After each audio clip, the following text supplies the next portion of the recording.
મજબૂર કર્યો છે મારી ઘરવાળી એને ભોરવી પરિયો નામ છે એનું, વિજયનગર 2 22 નંબર, પહેલાં બીજા માળે દેશી દારૂનો ધંધો કરે છે.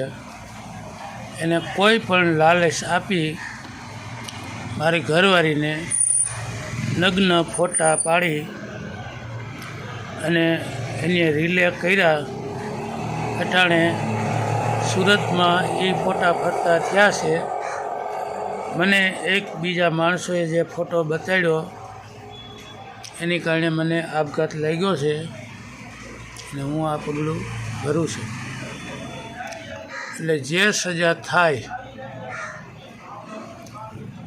પરિયો પરેશ મગનભાઈ વાઘ, બરાબર, પરેશ મગનભાઈ વાઘ એનું નામ છે. વિજયનગરમાં ખાલી 22 નંબર રોડ પર જ એનું મકાન છે. મહાવીર ઓમની બાજુમાં ત્યાં રહે છે, બીજા માળે.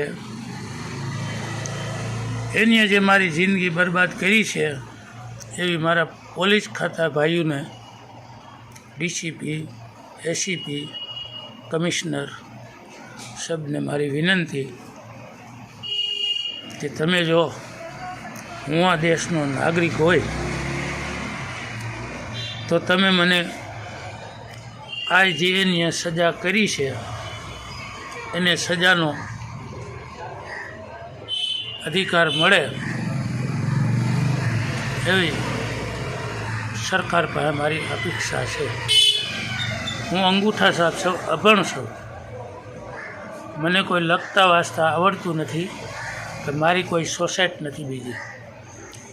હું તો બસ એક આ બોલી અને જે કરું, તમને ભગવાન માતાજી રામ બસે તો તમે મારું કાર્ય કરજો.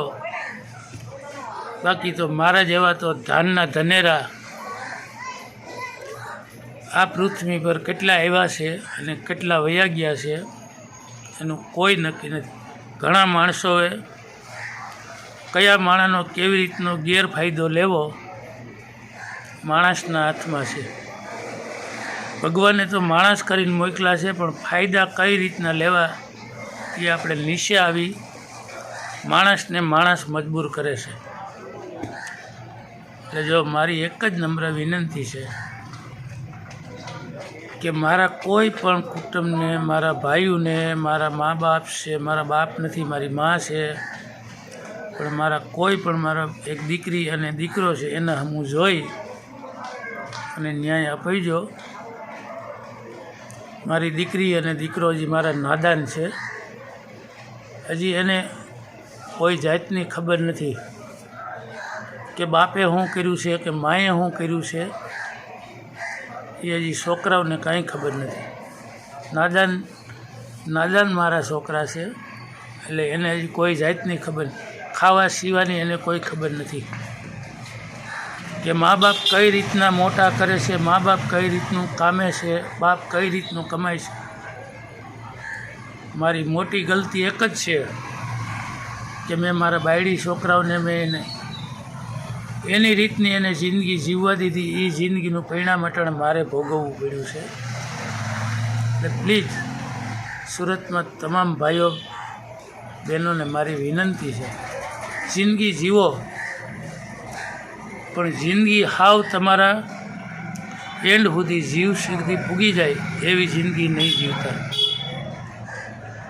ઘડી બે ઘડીની મજામાં તમારું આખું તમારા ઘરવાળાનું, તમારા મા બાપનું, તમારા કુટુંબનું, કોઈ પરિવારને તમને કોઈને ખેસ ન પૂગે એવું કામ કોઈ બેનું દીકરીઓ કરતી નહીં.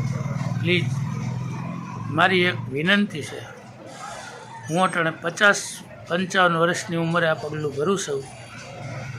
મારા આત્માને કેવું દુઃખ હશે એ હું જાણું, એ ભગવાન જાણે છે. બાકી તો હવે પોલીસ ખાતાનું કામ છે, પોલીસ ખાતું જે કરે હું તો જોવાનું નથી. તમે બધા પાછળ સૌ એ જોજો કે આના પરિણામ શું આવે છે. બાકી તો પોલીસ ખાતું તો ભાઈ ભગવાનનો રૂપ છે. પોલીસ ખાતું ધારે એક ખૂઈનું નાકું હોય એ છુપાયું હોય તો ગોતી લે છે. તો આ તો આખી જિંદગીનો સવાલ છે. ગોતવું પડશે.